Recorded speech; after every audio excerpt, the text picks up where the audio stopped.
Shepard Fairey. I'm here in Washington, D.C. at the Martin Irvine Gallery for the show Regime Change Starts at Home. And I'm standing in front of the piece that probably is now my best known work. In a very short amount of time, it's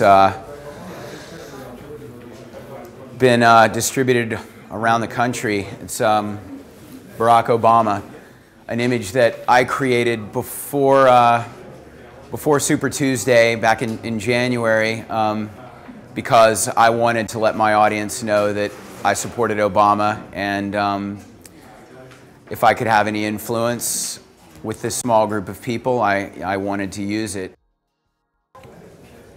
This image is the most mainstream image probably that I've ever made. Most of the imagery that I make is usually criticizing what's going on with the government, with mainstream advertising, with capitalism, etc. And a lot of the other work in the room has to do with the concept of the show title, Regime Change Starts at Home.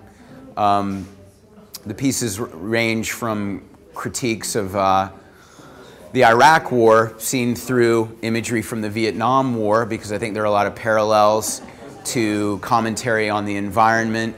And I think that there are a lot of problems with global warming, deforestation, pollution, where we're destroying the planet, and you know, what's going on in the Middle East, and you know, other issues like that are really insignificant actually compared to the consequences of the way we're treating the planet.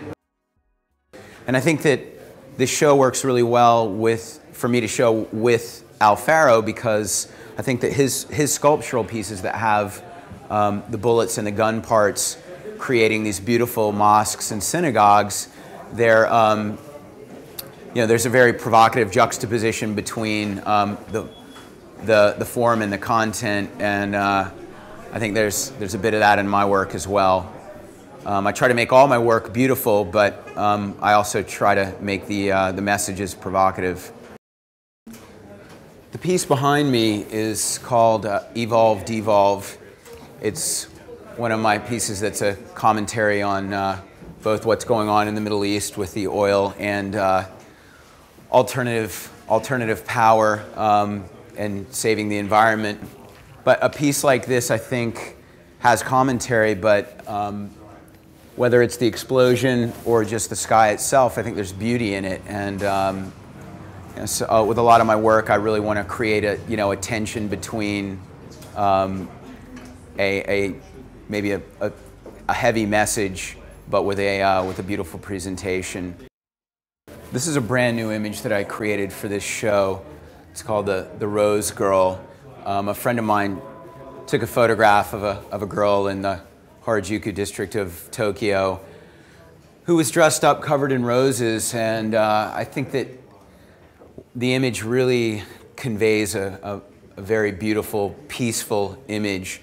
I've been making a lot of art with women as symbols of peace in recent years, mostly because my wife and I recently, 3 years ago, had one daughter, and then only 8 months ago had a second daughter. And I think that seeing my wife raising our daughters has really opened my eyes to just how underappreciated the feminine perspective and the maternal touch is. I think society tends to favor very masculine, aggressive behavior.